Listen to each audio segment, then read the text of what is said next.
that was rejected first. Live mula sa GMA Network Center, ito ang 24 Oras.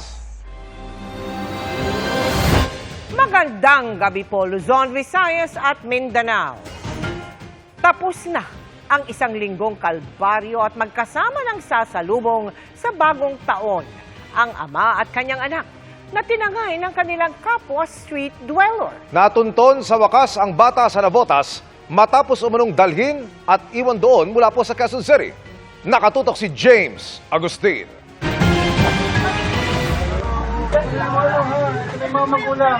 Mahigpit na yakap at halik ang isinalubong ni Melvin nang muli niya makapiling ang 1 taon at 7 buwang gulang niyang anak na si Kiana Jane matapos ang halos 6 na araw na paghahanap. Natunton ang bata sa Navotas City kagabi sa pangangalaga ng mga nagmalasakit sa kanya.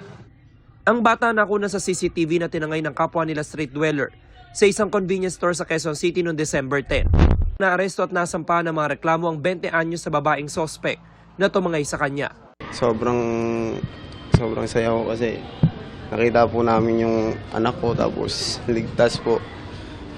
Yun lang naman po yung pinagpapanalangin namin araw-araw, sir. Napakalaking tulong po sa amin na naibalik sa amin ng ligtas yung ano ko kasi natanggal po lahat ng pagod, hirap, tsaka mga pagtitiis namin sa paghahanap sa anak ko.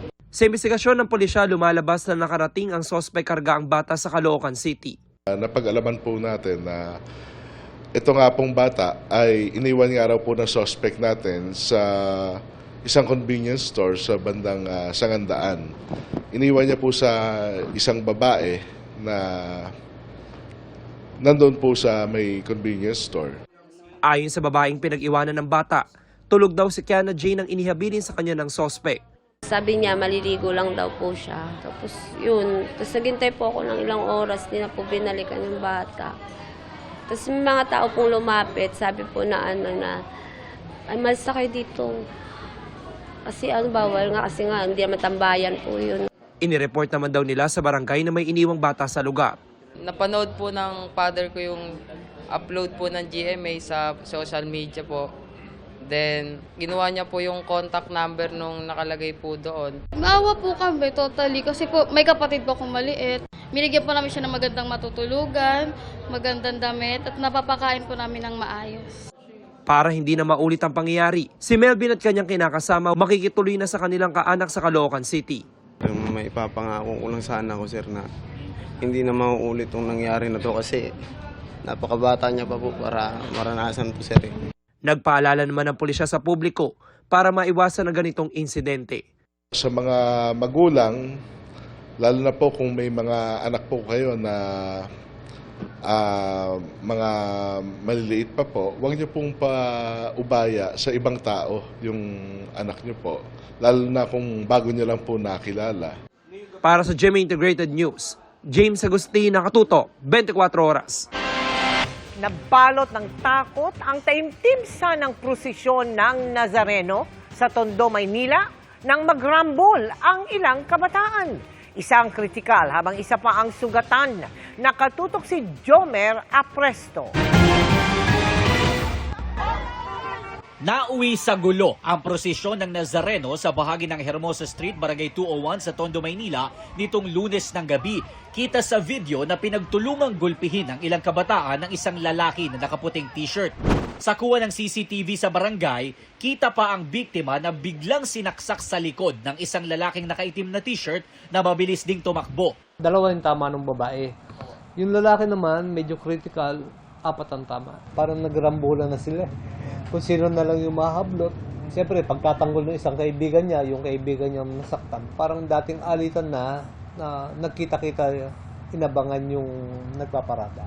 Pero base sa investigasyon ng pulisya, isa sa mga biktima ay kasali mismo sa prosesyon at umawat lamang sa gulo. Ayon naman sa barangay, 3 menor de edad na sangkot sa gulo ang voluntaryong isinuko na sa kanila ng kanilang mga magulang. Sa panayam sa nanay ng mismong sumaksak sa biktima, mas mainam nang isinuko niya ang kanyang 14 anyos na anak. Pasaway po talaga, sir. Mas mapapabuti po siya dun kaysa po dito sa kalsada. Humingi rin daw ng paumanhin ang kanyang anak sa nangyari. Sa ngayon ay tumanggi muna magbigay ng pahayag ang MPD habang gumugulong pa ang investigasyon. Para sa GMA Integrated News, Jomer Apresto nakatutok 24 oras. Pasintabi po sa mga nagkakapunan, pinakain ng ipis ng isang guro sa Maynila ang isang estudyanteng nakahuli umano sa kanya habang nang momolestya ng isa pang estudyante. Nasa kote ang guro pero pansamantalang nakalaya matapos magpiyansa. Nakatutok si Jomer Apresto.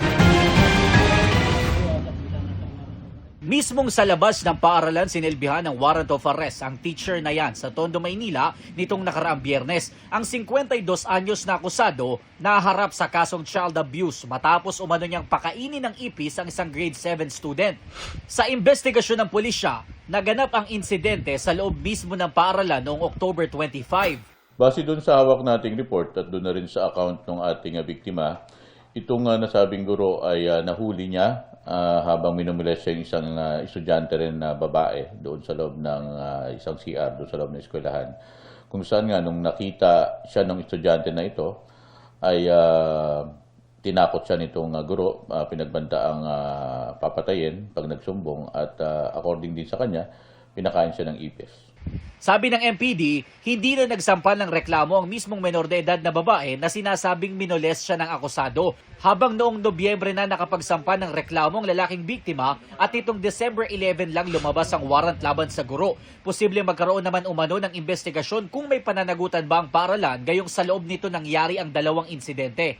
Titignan kung meron nakita na pagpapabaya doon sa loob ng eskwelahan, tinitingnan yan at depende yan doon sa magiging resulta ng pag-iimbestiga kung magkakaroon ng formal investigation.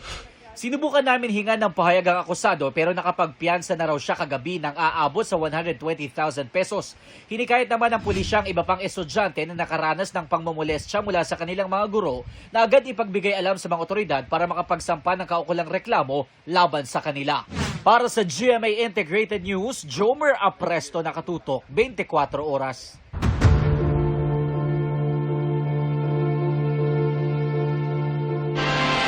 Sinampahan ng 1 bilyong pisong class action civil suit sina dating House Speaker Martin Romualdez, Zaldico at ilang pang congressman. Ang mga humingi ng danyos, mga naperwisyo umano ng mga baha sa Quezon City dahil sa hindi umano maayos na flood control projects. Nakatutok si Dano Tingkungko. Ilang beses na ring binaha ang bahagi ng Novaliches, Quezon City kung malakas ang ulan. Perwisyong naiwasan sana kung maayos sa mga flood control project ayon sa ilang residente ng 5th District ng lungsod na nakakasakop sa lugar. Kaya kanina naghain sila at ang grupong United People Against Corruption ng 1 billion peso class action civil suit sa Quezon City Regional Trial Court laban kina Quezon City 5th District Representative Patrick Michael Vargas, resigned Congressman Zaldico, dating House Speaker Martin Romualdez at mga John Doe na engineer at tauhan ng DPWH sa District 5, Quezon City. Binanggit nila sa reklamo ang datos mula sa Philippine Center for Investigative Journalism o PCIJ na umabot sa 2.85 billion pesos ang inilaang pondo sa mga proyekto kontra baha sa Quezon City mula 2023 hanggang 2025. Kaubuan talaga ang plano namin. Nauna lang po talaga na makakalap ng matibay na ebidensya dito sa distrito ng Quezon City. Pero still, dapat ang Bulacan din po sa mga project nila na kitang-kita naman, no, yung mga project na hindi natapos. Ang pinakamatibay na ebidensya ay ano yung damage sa tao. Ibaan niya ito sa mga kasong kriminal na inihain na laban sa ombudsman na bagamat may civil liability ay walang ibabayad sa mga tao. Ang hinihingi nila sa kanilang civil case, danyos o bayad sa mga naperwisyo ng baha sa district. Ito ay isang civil case for damages. Di ba may mga nagsosoli ng pera? Ang tanong, nakakuha ba tao doon? It goes to the treasury. Yung sa mga tao, mababalik ba nila? Bawat isa sa kanila ay may karanasan kung saan na-damage sila. No? Nagkaroon sila ng mga aberya, for instance, yung mga hindi nakapasok sa trabaho, yung mga nasiraan na sasakyan, nasiraan ng bahay, nagkasakit yung kanilang mga anak. Tinatayang aabot ng 1 milyong piso ang docket fee o halaga ng paghahain ng kanilang reklamo. Gayunman, naghain sila ng mosyon na ituring silang pauper litigant. Yan ay upang hindi na pabayaran ng docket fee kung mapatunayan nila sa korte na hindi nila kayang magbayad ng 1 milyong piso. Kung sakaling hindi payagan na ano mangyayari sa kaso, kailangan namin mag-produce ng milyon-milyon para sumulong yung kaso. Meron kaming assessor's certificate ng assessor's office ng City Hall na they don't own properties. Meron kaming indigency certificate. Ayon sa kampo ni Romualdez, tiwala silang magiging patas ang korte sa kanila lalo't may paunang pahayag ng Independent Commission on Infrastructure kasunod ng pagharap doon ng mambabatas. The ICI report expressly states that there is no adverse finding against him. We continue to trust the courts to fairly assess the allegations and the evidence. Ayon naman sa kampo ni Ko, hihintayin muna nila ang kopya ng reklamo bago magkomento. Sinusubukan pa naming hingan ng komento ang iba pang respondents sa civil suit na inihain ng grupo. Para sa GMA Integrated News, Dano Tingkung ko, nakatutok 24 oras. Abiso po sa mga commuter at motorista. Sisimula na ang pag-aayos sa bahagi ng EDSA mula Rojas Boulevard hanggang Orense sa bisperas ng Pasko, December 24. Paano kaya ang lagay ng traffic na hebigat ngayong Christmas rush? Ang plano ng mga otoridad sa pagtutok ni Joseph Morong. Sabay sa biyahe ng marami palabas ng Metro Manila ngayong Kapaskuhan, sisimulan din ng DPWH, DOTR at MMDA ang mas simpleng bersyon ng rehabilitasyon ng EDSA. Ang unang bugso gagawin sa December 24, alas 11 ng gabi hanggang January 5, alas 4 ng madaling araw. Sakop nito ang bahagi ng EDSA mula sa Rojas Boulevard sa Maynila hanggang sa Orense sa Makati. Mas makabagong teknolohiya ng pag-aspalto raw ang gagamitin. Ang bahaging ito ng EDSA dito sa Maynila, kanto ng Ross Boulevard na unang kukumpunihin ng pamahalaan. Simula yan December 24, alas 11 ng gabi. Ayon sa MMDA, DPWH at DOTR, itong bahaging ito hanggang dito sa may Taft at Orense ang may pinakamaraming kailangang kumpunihin sa bahagi ng EDSA. Sa mapang ito, makikita ang mga hiwa-hiwalay na mga lanes sa EDSA na kailangang kumpunihin. Doon ang concentration of work from Rojas to Taft. Meron ding mga ibang patches from Taft to Orense, pero kakaunti lang yon. During the break, sabay-sabay lahat. Lahat sabay-sabay yan, 24/7. Abaga yon, pero kakaunti lang naman talaga ang gumagamit ng EDSA during this period. Maglalabas ng advisory sa Lunes kung saan-saan ang mga kukumpunihing mga parte ng EDSA. Yung closure na 24/7, selected yung area kung saan lang kailangan yung reblocking. In effect, wala na pong saradong karsada by January 5 a.m. Very minimal disruption ito, both sa commuters at sa motorist. Sa January 5 naman na inaasahang pagbalik ng karamihan sa Metro Manila galing sa bakasyon. Sa gabi na lamang hanggang madaling araw gagawin ng rehabilitasyon. Hanggang May 31, 2026 na yan na schedule na matapos ng proyekto. Pagtitiyak pa ng DPWH, ang abala lang sa gabi hanggang madaling araw. Kaya hindi na raw kailangang isara ang malaking bahagi ng EDSA na pinangangambahan ng ilan na magdulot ng Carmageddon. Hindi na rin daw kailangan magpatupad ng dagdag na odd-even scheme o maglibre ng toll sa Skyway para doon dumaan ang mga motorista. Hindi rin mawawala ang EDSA bus carousel na may dedicated lane. I-move namin yung barrier para sa second innermost lane para tuloy-tuloy po ang ating busway. Bumaba na rin ang presyo ng proyekto mula 17 billion pesos para sa 2 taong proyekto. Ang binagong rehabilitasyon, 6 billion pesos na lamang ang halaga at 8 buwan lamang ang itatagal. Para sa GMA Integrated News, Joseph Morong, nakatutok 24 oras. Sinita ng Department of Agriculture ang ilang nagtitinda sa Obrero Public Market dahil sa hindi umano palagi ang pagsunod sa Maximum Suggested Retail Price o MSRP. Napansin kasi ng ahensya na bumababa lang ang presyo ng mga bilihing sakop ng MSRP kapag nag-iinspeksyon sila.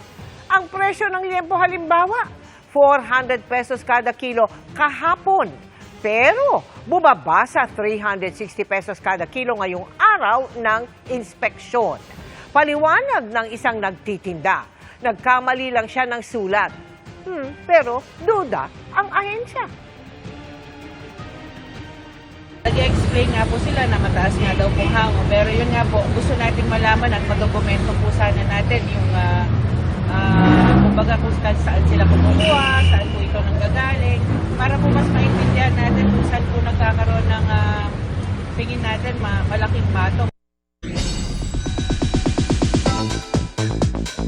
Happy midweek, chikahan mga kapuso! Paskong Pasko na sa Lingayen, Pangasinan dahil sa all-out performances na hatid ng Kapuso Stars sa GMA Regional TV Kapuso Fiesta. At ngayong Kapaskuhan, ano-ano kaya ang ipinagpapasalamat nila? Yan ang report ni Jasmine Gabriel Galban ng GMA Regional TV.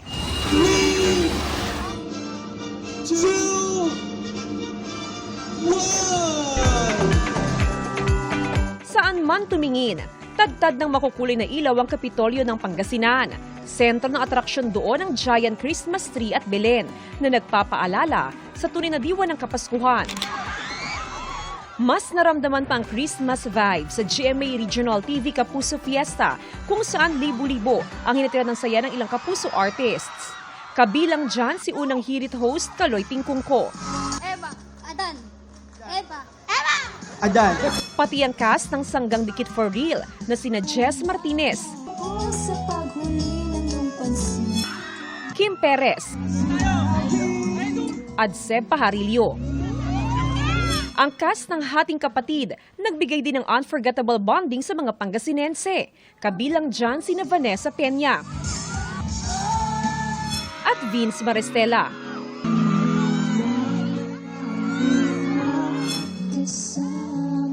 Gayon din sina Cheska Fausto at Cassie Ligaspi. Inabangan din si All Out Sundays barkada Jessica Villarubin.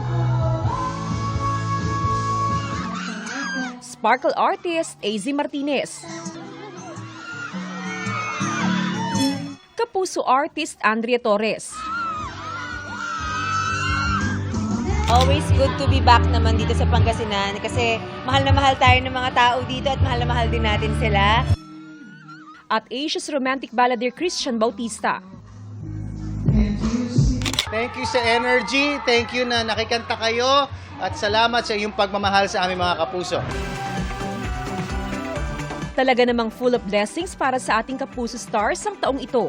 Ano kayang ipinagpapasalamat nila? Napakadaming blessings na ibigay sa akin. Grabe po this year, grabe yung blessings for me and my family. So, super thankful. Sa mga work ko, actually, sa mga projects na dumating din, that's what I always thankful. One of them is PBB.